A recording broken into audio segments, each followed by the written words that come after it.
Pirates of the Caribbean recently has had a rather unexpected comeback in the LEGO world, and for lack of a better phrase, the 2025 Black Pearl set has been making waves. With the set being backordered for months and months and months, it has certainly taken its sweet time getting to me, but a huge thank you to LEGO for sending it over because I've been looking forward to building this for a very long time. And for good measure, we're going to be comparing this to the old 2011 Black Pearl in delicious detail.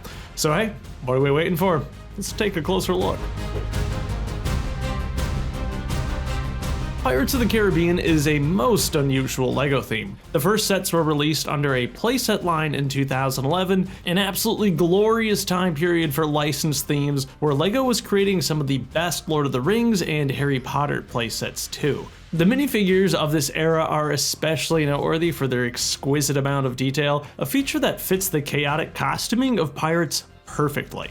There were simply 9 regular playsets released in May of 2011 to coincide with the release of the franchise's 4th movie, On Stranger Tides, and the sets are all kind of awesome. The largest of these, fittingly, was Queen Anne's Revenge, but not far behind it, at $99 and 804 pieces, was the Black Pearl. It would have been criminal to leave out the most important vessel in the entire story, and I should clarify that at first at least, it looked like LEGO had. This set technically released months after all the others in November of 2011 for a limited edition run, and ever since, I think it's safe to say that people have gone nuts for this one.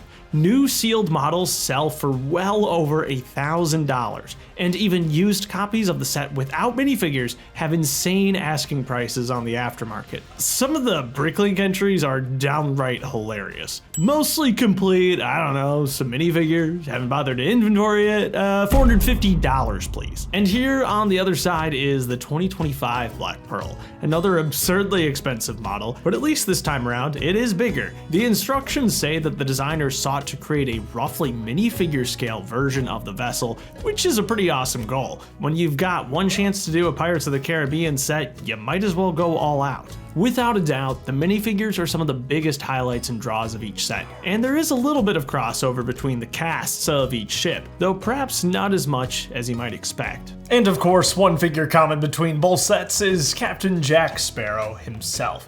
Now, I was really surprised when scrolling through the different variations of Jack Sparrow by how many there actually are. A lot of these are subtle variations, face prints and such, but even all the way back in 2011, LEGO developed 2 different hair pieces for Jack, one with a hat, one without. And it's really great and quite amazing, frankly, to have that much variation in a single wave of playsets. If we compare that to the 2025 ship remake, Jack does look a little bit different here. He is included with his tricorn hat and he doesn't have the jacket on. This was one of my favorite figures of 2025 and having him in person really does live up to the hype. This is the first time Jack has gotten dual molded legs, which I think looks fantastic. The biggest upgrade though might be the change in skin tone, which I think works really well for Jack. Another pretty important figure that you'll find in both sets is Will Turner, though this time around he features very different costumes between his 2011 appearance and his 2025 appearance. Both figures are much simpler than Jack, but each is a very convincing likeness, I feel. You can't go wrong with either of these. Don't let the simplicity fool you. It's baffling how much each and every one of these minifigures that we're looking at today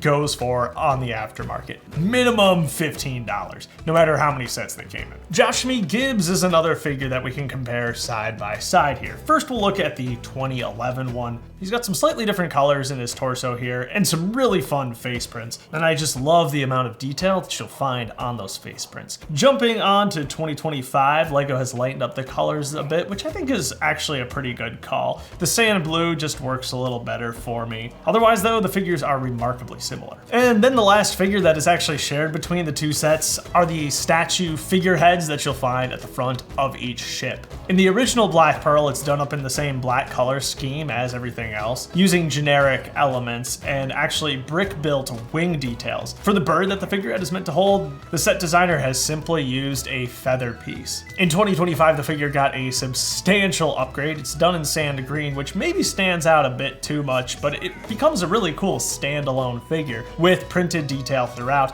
and it's also holding a proper bird. Though it is unfortunate the bird didn't get any printing, as that makes it just a little bit less useful in other creations.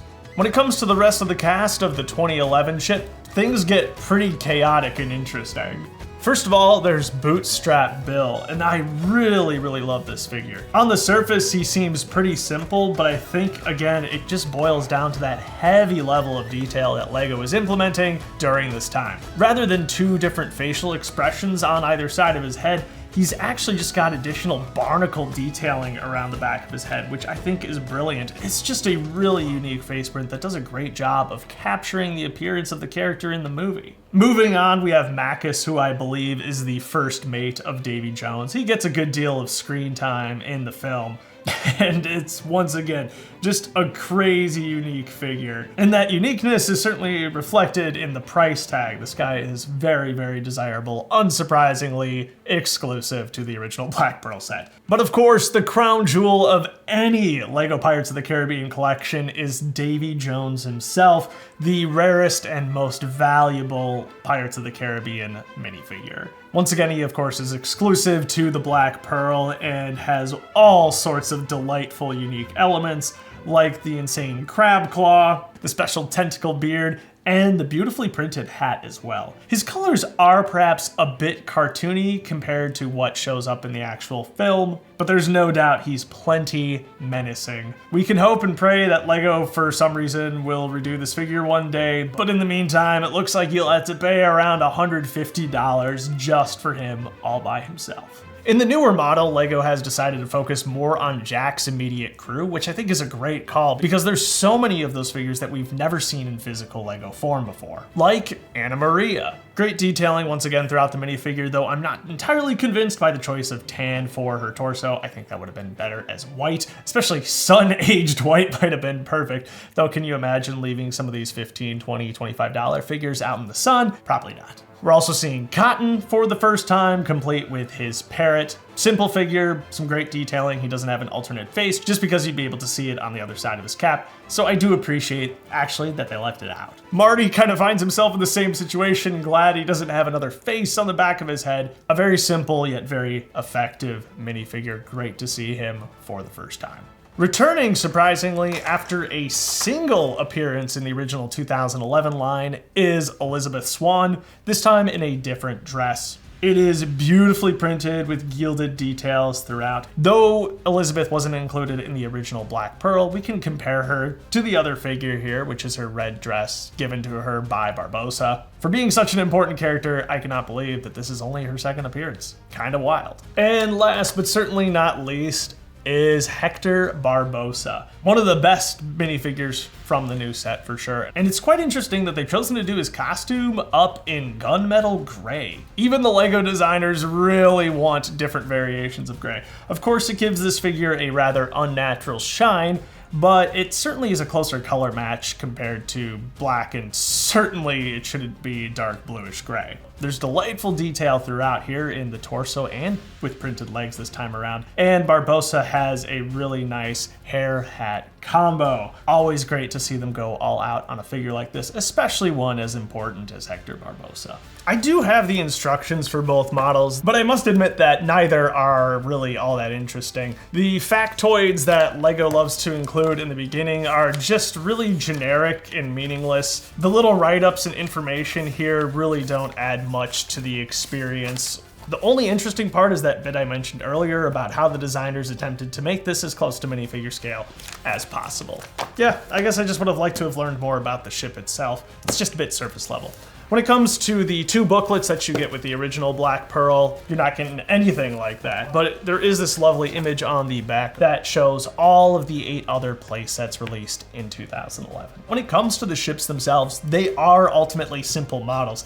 They are just meant to be big and impressive looking, and they serve that function very, very well. It just leaves me with very little to talk about. The 2011 model is first and foremost a playset. The designer of the set even highlights that in his brick set description, where he talked about trying not to make all the elements black so that they would be easier for kids to find and put together. The ship makes use of those classic pre-built hull pieces, which is perfectly fine. It gives you a lot of space on the deck, though there is no below deck area. You'll find 2 spring-loaded cannons that you can move around, There are only 2 spring-loaded cannons on the ship, despite there being 6 cannon ports, 3 on each side. But they are fun, and there's ammo included for them, as well as a bucket filled with additional accessories for your minifigures. And everything is pretty well locked down so that the masts aren't going to fall over on you very easily. Of course, one of the most desirable elements of this set are all the sails you'll find here, which are indeed exclusive, but at the end of the day,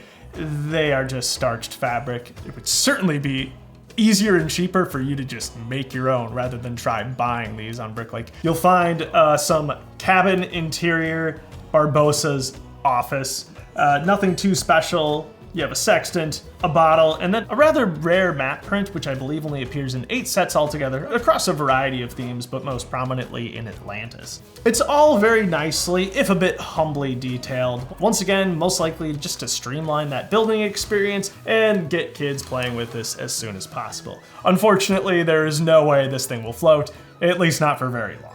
For a ship of this size, I think it has some of the best sail coverage we had ever seen up to this point. It's a cheap and really effective way to make this set feel a lot bigger than it actually is. Fast forward 14 years, and all of a sudden you get this. The design philosophy immediately and apparently becomes very different, as this is certainly an adult targeted 18+ model. That affords the ship a lot of luxuries, such as a lot more brick-built detailing, which you'll see all across the hull. The ship is much taller and does indeed have a below deck area, which has the cannons. Certainly the best feature of the ship, where they can actually pop out with a simple turn of the gear in the back. And that works for both sides, though each side is operated independently. There's a very small section of this lower part of the ship that you can actually see and access by removing the smaller boat on top and going below. Not much to see or do, but there is a treasure chest down here, and it is a nice touch. The rest of that space really is just dedicated to making that mechanism work as well as possible. And it's nice to see that play feature improvement over the play set from 14 years ago. The other play feature that you may or may not know about is the actually rotating rudder, which can be controlled by the steering wheel itself. Really neat feature. The only thing that I just can't stand about this is that you can't actually place a minifigure behind the wheel because of this. It's placed right up against that rearmost mast of the ship and locked pretty securely into place so that you don't knock the wheel off. That's kind of a bummer. Like the 2011 Black Pearl, there is indeed some space in the back where you can see Barbossa's office, and it is even more detailed this time around. The space in the back is definitely a bit cozier, but I really like all the candles and goofy details they have throughout. That's really fun to see. It is certainly worth noting too that even though the 2025 version does use a lot of the same pre-built hull pieces, it goes the next step by supplying you with a brick-built true bottom of the boat and giving it a bit of a display stand at the same time. It makes it a lot taller than the 2011 model and makes it feel much more like a display piece. You can rather easily remove this top section and make it look more like it's floating in the water. And the rudder is also designed to pop off as well to make that process as smooth as possible. But ultimately, what you're paying for when you buy this also very expensive model is the gorgeous level of detail that you'll find throughout, especially when it comes to the private quarters in the back. And given the larger size, they have managed to squeeze even more sails onto this model, and they are indeed taller. And I love the tattered little bits and pieces they put throughout. Very fitting. Oh, so at the end of the day, we have to answer the question, is buying either of these models worth it? You'd have to be a pretty big Pirates of the Caribbean fan, especially to shell out $500 for a version of this set that has actual minifigures in it. And almost an equivalent amount of money, nearly $400 for this one. Hopefully if Pirates of the Caribbean, 6 comes out, that will reintroduce more playsets. But I'm guessing LEGO would be more inclined to take the Lord of the Rings route where they don't. They just give you a $400, $500 set every year and call it good. Pirates of the Caribbean also lacks some of those bigger iconic locations that Lord of the Rings has, so I really don't know if we will see more ships in the future. Though it would be really cool to see Davy Jones' vessel and get a new Davy Jones figure. We'll see what happens. I am not going to get my hopes up. So on that side of it, there might be some value in picking up what might be the last Pirates of the Caribbean set, at least for a while, unless they make another flagship set based off the new movie, assuming that actually comes out. Who knows where that is? I feel like they've been talking about that for a decade. But anyway, that's gonna do it for me. Thank you so much for watching, especially a comparison video like this where both models are very old and I'm a little too late to the party. It means a lot that you've stuck it out here to the end. So you have yourself a fantastic life, and I'll see you again here soon.